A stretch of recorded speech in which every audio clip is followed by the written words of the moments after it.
అమ్మా బాగి, నువ్వేం బాధపడకమ్మా.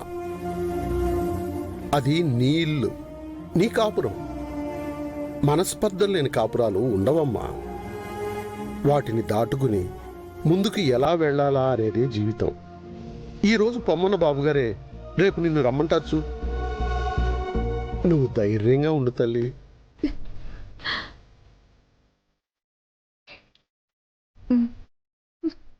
సరే నాన్న. అమ్మా, ఈ కన్నీళ్ళు తల్లి.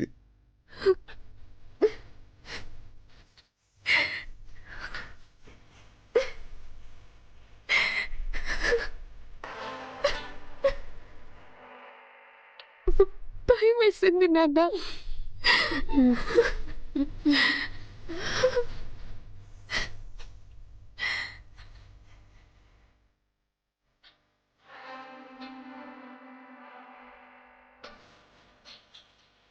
పరితపించే ప్రతి నిమిషము నీటిపై.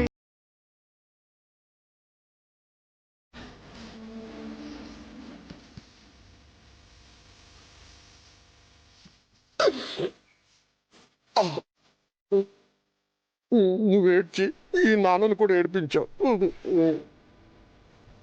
Sorry sorry.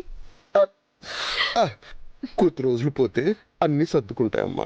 అయినా ఇదంతా మన మంచికే జరిగిందనుకో. పెళ్ళైనప్పటి నుంచి నువ్వు 2 రోజులు కూడా ఇంట్లో ఉన్నది లేదమ్మా. సరేనా? సరేనన్నా. ఏమే, రాత్రి భోజనానికి అమ్మాయికి ఏమేం కావాలో అన్నీ వండిపెట్టు. ఏమేం కావాలో లిస్ట్ రాసి తీసుకొస్తాను. అమ్మా, అప్పటిదాకా నువ్వు విశ్రాంతి తీసుకో. నానా,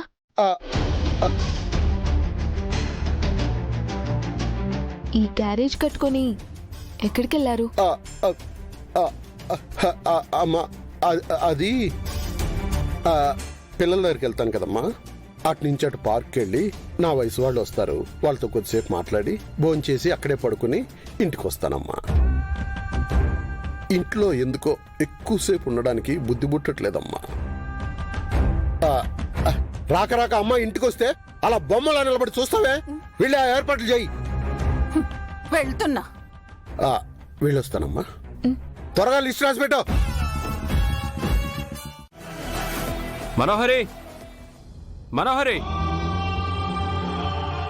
మనోహరి. ఇంటికి రాగానే నన్ను పిలుస్తున్నాడంటే ఖచ్చితంగా బాధ్యత బానే గుర్తుంది. మనోహరి, వస్తున్నాను అమర్. చెప్పమర్. నువ్వు మధ్యాహ్నం బయటికి ఎందుకు వెళ్ళావు?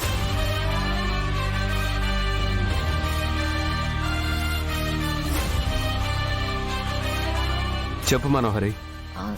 అది అమర్, ఫ్రెండ్ని కలవడానికి. నిన్ను చంపుతానని బాబ్జీ నాకు ఫోన్ చేసి బెదిరించినప్పుడు నీ చుట్టుపక్కలే ఉన్నాడు.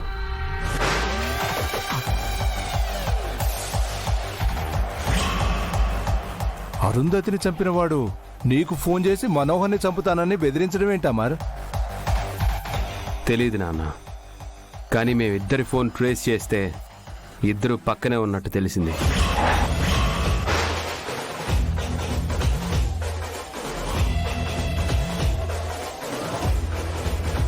చెప్పండి మేడం, సార్ అడుగుతున్నారు కదా. బాబ్జీ గారు సారుకు ఫోన్ చేసినప్పుడు మీరు వాడి పక్కన ఏం చేస్తున్నారు?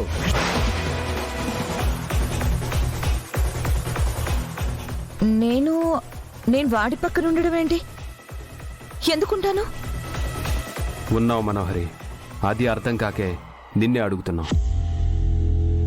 గుప్తా గారు, మిస్సమ్మను పంపించేశాక మా ఆయనకి దగ్గర అవ్వడానికి ప్లాన్ వేసినట్టుంది.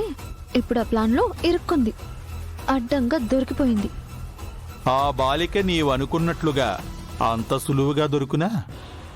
అంటే ఆ బాబ్జీ నన్ను చూస్తూ నీకు ఫోన్ చేశాడా అమర్? అంటే నన్ను ఎప్పటి నుంచో ఫాలో చేస్తున్నాడా? ఇవాళ నీకు ఫోన్ చేసి చంపుతానని కాకుండా ఒకవేళ చంపేసి నీకు ఫోన్ చేసుంటే, అమ్మో నాకు చాలా భయంగా ఉంది అమర్.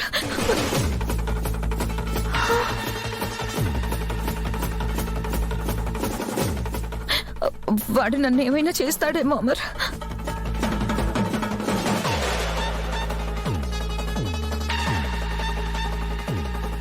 ఆలోచిస్తుంటే నువ్వు చాలా పెద్ద ప్రమాదం నుంచి బయటపడ్డావనిపిస్తుంది మనోహర్. అంతే కదా అమర్, మనోహరి చుట్టుపక్కలే ఉండి ఫోన్ చేసి బెదిరించాడు అంటే వాడు ఎంతకైనా తెగిస్తాడు. అవును నాన్న, ఇప్పుడు మనోహరి ఇక్కడ ఉండటం సేఫ్ కాదు. మనోహరి, కోల్కతాలో నీకు తెలిసిన వాళ్ళు ఉన్నారు, అక్కడికి వెళ్తాను అన్నావు కదా.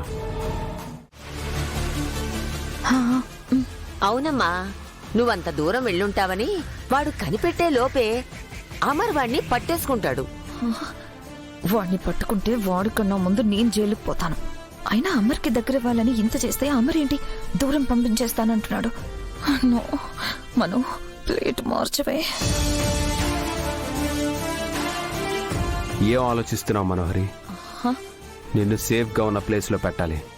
ఈ ఇంట్లో కంటే నాకు సేఫ్టీ ఎక్కడుంటుంది అమర్?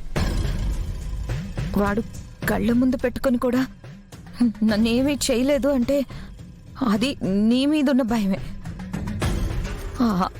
అదే నీకు దూరంగా ఉన్నానని కనిపెడితే నన్ను చంపడానికి క్షణం కూడా పట్టదు.